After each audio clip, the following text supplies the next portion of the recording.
जय श्री राम, हर हर महादेव। आज हम बुंदेलखंड क्षेत्र के झांसी महानगर रानी लक्ष्मीबाई की भूमि कर्म भूमि में स्थापित भगवान सिद्धेश्वर भगवान शिव की महिमा का वर्णन करते हैं। यहाँ बहुत हजारों वर्ष का अति प्राचीन भगवान शंकर का विग्रह ज्योतिर्लिंग स्वयंभू ज्योतिर्लिंग स्थापित है, जिसकी महिमा चारों ओर है। आज हम उनकी ओर ही चलते हैं। पहले उनकी स्तुति करता हूँ। वंदे सिद्धेश्वरम नित्यम सत्यम शिवम च सुंदरम सर्वम खलविदम ब्रह्म सोहम सोहम न संशय। वो परमात्मा भगवान शिव भगवान श्री राम के राज्य में महाराज ओरछाधीश राम राजा सरकार के नगर के समीप हजारों साल से भूमि के अंदर स्थित थे। और एक भक्त आचार्य धुलेकर जी को उन्होंने स्वप्न दिया। उनके स्वप्न के आधार पर एक स्वामी जी महाराज दतिया पीठ यहाँ हिमाचल से पधारे। उनके निर्देशन में खुदाई हुई और 10 फीट नीचे एक कुंड मिला, जिसे पार्वती कुंड कहा गया है। उसमें से भगवान का बहुत ही चमत्कारी दिव्य विग्रह आपको दर्शन के लिए प्राप्त हुए हैं। यहाँ पुष्य नक्षत्र में जितने समय पुष्य होता था उतने ही समय इस मंदिर का निर्माण श्री यंत्र के नक्शे पर किया गया। फिर संकल्प लिया गया कि हम केवल पुष्य नक्षत्र में ही मंदिर का निर्माण कराएंगे। और पुष्य नक्षत्र में ईंट बनती थी, केवल पत्थर का ही निर्माण है। तो पत्थरों की तराशी करके फिर पुष्य नक्षत्र में ही उनको लगाया जाता था। ये पुष्य में बनते हुए 41 वर्ष में मंदिर बना। भगवान का प्राण प्रतिष्ठा हुई, भगवान की स्थापना हुई, जिसमें स्वामी शांतानंद सरस्वती जी पधारे। जगद्गुरु शंकराचार्य की उनके देखरेख में एक बहुत बृहद कार्यक्रम हुआ था। उसके बाद से लेकर के आज तक पूरे देश से हजारों भक्त यहाँ आते हैं, अपनी मनोकामना के लिए आते हैं। जो कामना लेकर के आते हैं वो कामनाएं अवश्य पूर्ण होती हैं, फिर वो पुनः आते हैं। ये क्रम पूरे वर्ष चलता रहता है। महाअभिषेक होता है, यहाँ पर भगवान की आरती होती है और भक्तों की तरफ से भी आरती की जाती है। भक्त भी आरती करते हैं। इसके साथ साथ ये जब कोई विशेष बीमार पड़ जाता है तो यहाँ विद्वानों के द्वारा महामृत्युंजय का एक बड़ा अनुष्ठान भी कराया जाता है और उसके लाभ भी बहुत अच्छे जल्दी मिलते हैं। तो ये एक तपस्थली है, वेद स्थली है। इस प्रांगण में माँ पीताम्बरा का स्थान है। इस प्रांगण में भगवान विष्णु के 10 अवतारों के विग्रह मूर्तियाँ भी स्थापित हैं। इस प्रांगण में दुर्गा मैया है, ब्रह्म विद्या है, श्री विद्या है। इसके साथ ही यहाँ एक विशेष और स्वामी जी की कृपा से एक सुमेरु श्रीयंत्र की स्थापना की गई है। उस सुमेरु श्रीयंत्र के अभिषेक पूजन और अनुष्ठान से लोगों को धन संबंधी जो कामनाएं होती हैं वो निश्चित रूप से पूर्ण होती हैं।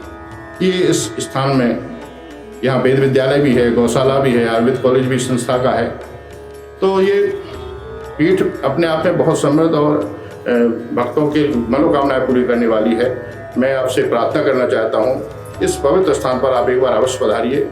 सिद्धेश्वर पीठ में स्थापित श्रीयंत्र वेदों में वर्णित, तंत्र आगम में वर्णित विधियों से बनाया और सिद्ध किया गया श्रीयंत्र है। कछुआ पूर्व में यानी कछुआ के ऊपर 10 दिक्पालों के वाहन है। उसके ऊपर पीठिका है, उसके ऊपर त्रिकोण है 9, उसके ऊपर बिंदु है। और उसमें आपको बता दूं 135 देवियों की आराधना होती है।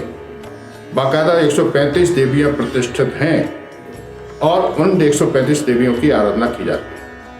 तंत्र विधि से श्रीयंत्र की जो विधि वेद में या तंत्र में वर्णित है, उस विधि से यहाँ नित्य पूजा होती है। और उस नित्य पूजा का जो प्रसाद है सिंदूर, वो लेने के लिए लोग पूरे देश से कामना करते हैं। हम लोग यहाँ देते हैं। किसी को उनको भेजने का कोई आग्रह करता है तो वो भी यहाँ से भेज दिया जाता है। ऐसी व्यवस्था है। तो ये सुनिश्चित है, हमारे स्वामी विवेकानंद ने तो कहा था कि यदि श्रीयंत्र की सविधि पूजा हो, श्रीयंत्र का सविधि रहस्य हम समझ लें, तो पूरे विश्व का जो दारिद्र्य है, जो गरीबी है, वो दूर हो सकती है। इतना चमत्कारी होता है श्रीयंत्र। तो उसी भावना के अनुसार, उसी व्यवस्था के अनुसार यहाँ बहुत मनोयोग से पूजा की जाती है कि आप एक बार आकर के श्रीयंत्र का दर्शन अवश्य करें, एक बार आकर के श्रीयंत्र की पूजन अवश्य करें और उसका प्रसाद अपने परिवार को अवश्य पहुँचाएं, अपने रिश्तेदारों को अवश्य पहुँचाएं। ये मैं आपसे विशेष आग्रह करता हूँ। आज हम भगवान सिद्धेश्वर की आरती की महिमा की चर्चा करते हैं। हम छोटे थे तब से हमारे जो गुरु हैं, उन्होंने हमें बताया कि यदि सिद्धेश्वर आप नहीं आ सकते हैं, पूजा नहीं कर सकते हैं, तो केवल आरती करिए। आरती करने से ही भगवान शंकर की, भगवान सिद्धेश्वर की कृपा प्राप्त हो जाती है। हजारों लोग आकर के आरती करते हैं। आप भी आइए, अपनी बत्ती लाइए, आरती करिए। यहाँ आश्रम में भी व्यवस्था है, आश्रम से आप आरती ले लीजिए, आरती करिए। लेकिन आरती करने अवश्य पधारिए। आरती करने से ही आपकी मनोकामनाएं पूरी होंगी। आरती करने से ही आप जो चाहते हैं वैसा भगवान स्वीकार करते हैं और आपको फलित रूप में देते हैं। इसलिए आरती करने आप जरूर आइए। अपनी आरती ला सकते हैं, अपने दीपक ला करके दीपदान कर सकते हैं। यदि आप वहाँ नहीं ला सकते हैं तो यहाँ व्यवस्थाएं हैं, आप यहाँ से लीजिए और दीपदान करिए, आप आरती करिए। और यदि आप दूर हैं, झांसी में नहीं है, देश में है या विदेश में है, कहीं भी रह रहे हैं, आपको भगवान सिद्धेश्वर की आरती करना है, तो यहाँ वो व्यवस्थाएं भी हैं, आधुनिक व्यवस्थाएं हैं। आप नंबर पर संपर्क करिए, आपकी ओर से यहाँ कोई विद्वान, कोई पुजारी आपकी आरती करेंगे, आप दर्शन करिए। ये ऑनलाइन व्यवस्था भी है। तो मैं आपसे इतनी प्रार्थना करूँगा कि आरती अवश्य करें, आरती में सम्मिलित अवश्य हों, दीपदान अवश्य करें। निश्चित रूप से भगवान सिद्धेश्वर आपकी मनोकामना पूरी करेंगे। भगवान सिद्धेश्वर की पूजा, आरती, उसके बाद प्रसाद की व्यवस्था होती है। यहाँ नित्य प्रकार प्रसाद लगता है, लेकिन सोमवार को विशेष प्रसाद अर्पित किया जाता है। उस विशेष प्रसाद के अर्पण की विधि भी अलग है, वैदिक विधि से किया जाता है। उसको एक पवित्र तरह से बनाने की विधि है, उनमें किस किस प्रकार से उसे बनाया जाता है उसकी भी वैदिक विधि है। उसके अनुसार वो बना हुआ प्रसाद भगवान सिद्धेश्वर को अर्पित किया जाता है। फिर जितने भी भक्त यहाँ आरती में आते हैं, उन सभी भक्तों को सोमवार की आरती के बाद सबको वितरित किया जाता है।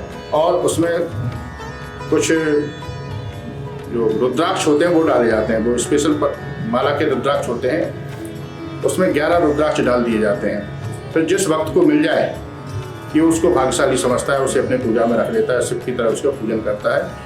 ये इस प्रसाद के पाने के लिए हजारों लोग यहाँ आते हैं। और जो भक्त नहीं आ पाते हैं उनको उनके घर तक भेजने की भी व्यवस्था यहाँ है। लोग संपर्क करते हैं कि हमें भगवान का प्रसाद चाहिए, बिना देखे, बिना कोई भेदभाव के उनको पैक किया जाता है और वो बांट दिया जाता है। ये यहाँ के प्रसाद की महिमा है। आप भी इससे जुड़िए, आप भी प्रसाद प्राप्त करिए, पधारिए, प्रसाद ग्रहण करें। नहीं आ सकते तो आपके घर भी भेजने की व्यवस्था यहाँ पीठ की ओर से है। ओम नमः शिवाय।